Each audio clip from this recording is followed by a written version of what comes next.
magtatanong kung magkano nga ba ang sahod dito sa Spain. Kasi ang karaniwan na magtrabaho ng mga bagong dating dito ay pagiging chika o chico. Ibig sabihin, kasambahay o household helper.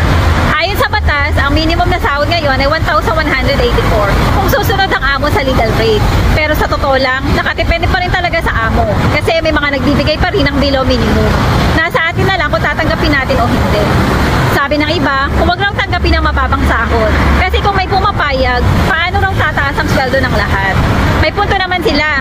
Kasi kapag nasanay ang mga amo na may pumapayag sa mababang offer, mahirap na silang mapilit magbayad ng tama. Kung magsama-sama nga naman tayo at hindi tolerate ang below minimum, mapipilitan silang sumunod sa batas. Ang problema nga lang, hindi lang naman mga Pilipino ang nandito. Maraming iba't ibang lahi na pwedeng kunin ng mga amo. Minsan, mas mababa pa ang singil. Tulad ng dati kong amo, sa halip na pinayang ipalis sa akin, Nepalese ang kinuha nila kasi mas mababa ang sahod. Nakakatipid nga naman sila. May mga amo na nagbabayad lang ng 1,000 euro, kaya nasa inyo kung tatanggapin nyo o hindi. Pero marami rin naman nagbibigay ng mas mataas na sahod. Kasi tulad ng sinabi ko, depende talaga sa amo. May papel man o wala ay halos pareho lang ang sahod. Ang pagkakaiba lang, mas malaki ang gastos ng amo kapag may papel ang empleyado na kukunin nila. Kasi kailangan nilang magbayad ng 80% sa seguridad sosyal, habang ang 20% ay binabawas sa sahod ng chika. Kaya minsan, mas malaki pa nga ang sahod ng walang papel. Kasi wala silang binabayarang SS or tax. Buo pa ang sahod nila. May mga amo rin nag-aalok ng mas malaking sahod sa walang papel. Kasi mas nakatipid pa sila. May mga walang papel na kumikita ng 1,350 euros o higit pa kada buwan. Pero syempre, asahan nyo na mas malaki rin ang trabaho. Mas malaking bahay ang lilinisin, mas maraming bata o alagang aso. Sa mga probinsya naman, may mga sumasahod ng 1,500 euros hanggang 1,600 euros. Pero kadalasan ata ay kasama na doon ang paga sa sahod na yan. Dito sa Spain, nakatipende pa rin sa amo kung hapaga or whole pagang ibibigay tuwing July at December. May iba namang isinasama na sa buwan ng sahod. Sa madaling salita, depende talaga sa amo ang sahod ng chika dito sa Spain. Pero kapag babasehan natin sa mga kwento, ang offer ng mga amo para sa walang papel ay kadalasan nasa 1,000 euros hanggang 1,350 euros. At ang paga ay depende kung half or whole. Ang half paga ay kahalahati ng sahod mo, samantalang ang whole paga ay katumbas ng isang buwang sahod mo. Kaya kung whole pagang ibibigay sa iyo, doble ang sahod mo tuwing July at December. Alam nyo ba, hindi naman lahat ng amo ha, pero may ilang mga amo dito sa Spain na biglang nagbabago ng ugali kapag nagsisimula na mag-process ng papel ang kanilang chika. Bigla sila nagiging mainitin ang ulo. Kahit maliit na bagay, pinapalaki. Konting pagkakamali mo lang, parang big deal na. Bakit kaya ganun? Siguro kasi iniisip nila, naku, lalaki na ang gastos ko. Kailangan ko na magbayad ng seguridad social buwan-buwan. Eh, hindi biro yon. Malaki talaga ang binabayad ng amo kada buwan. Minsan, umaabot pa ng 300 to 400 euros, depende sa sahod ng chika. Kaya yung iba, sasabihin sa'yo, pag nagkapapel ka na, pwede ka nang umalis after 2 months ha. Hindi ko kasi kayang bayaran ng SS mo. At kukuha na lang sila ng walang papel. Kasi mas makakatipid nga naman sila. At gusto din daw nilang makatulong sa mga wala pang papel. In other hand, maganda din naman yon para mas marami tayo maging legal dito sa Spain.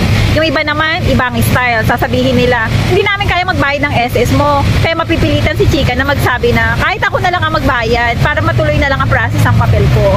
Tapos, pag nakuha mo na ang tarjeta, bye-bye na agad sa employer para makahanap ng ibang employer na willing magbayad ng seguridad sosyal. Ang pinakamasakit, yung nakaprocess ka na ng papel mo, tapos biglang sasabihin ng amo, sorry, hindi na namin kayang ituloy, nawalan kami ng work, wala kaming kapasidad na mag-help sa'yo sa papers mo. Madaming alibay, kaya ayun si chika, back to zero na naman. Maghahanap ulit ang amo na willing tumulong sa papel niya. At minsan, kailangan pa maghintay ng 2 to 3 months bago may process sa kanyang papel. Nakaka-stress pero totoo. Ganito ang realidad ng ilan nating kababayan dito sa Spain. Real talk lang, hindi lahat ng amo kaya magbayad ng seguridad sosyal. Pero sana, huwag naman nilang idaan sa cold treatment ang kanilang mga chika at huwag silang paasa. Dahil during interview pa lang sa kanila, sinabi na willing silang tumulong sa pag-process ng papers. Then in the end, hindi pala. Nawa sa mga baguhan na wala pang papel dito sa Spain, huwag niyong ma-encounter ang ganitong mga amo. May isang amo na nagpapatulong sa akin. Baka daw may alam akong Pinay na naghahanap ng trabaho as interna. Meron kasi silang chika dati na 16 years nilang kasama sa bahay. Pero nag-retire na kasi. Kaya kailangan nila ng kapalit. Mag-asawa lang sila sa bahay at walang anak. Pero may mga alaga silang hayop. Hindi ko lang tinanong kung aso o pusa ba yung alaga nila at kung ilan. Sila ay nakatira sa Ciudad Campo. 40 minutes sa biyahe sa bus mula sa Plaza Castilla. Yung kulay green na bus at number 171.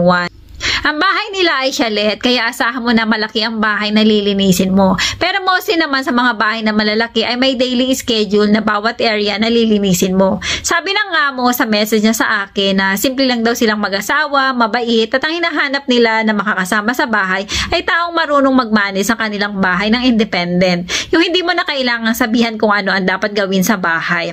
Ang hinahanap nila ay pangmatagalan at yung may papel na. Tinanong ko na sa amo kung pwede ba yung walang papel. Unfortunately, ayaw niya ng walang papel. Kaya kung sino ang may papel na gustong mag-work sa interna sa amo na ito, paka-message lang ako para makuha ko ang number nyo at maibigay ko sa amo. Kung itatanong nyo pala kung magkano ang sahod, pasensya na kayo, hindi ko tinanong. Kaya pag naibigay ko yung number nyo sa amo, kayo na lang ang mag-usap. Pero sa palagay ko naman ay malaki ang offer kasi chalet ang bahay at may alagang hayop.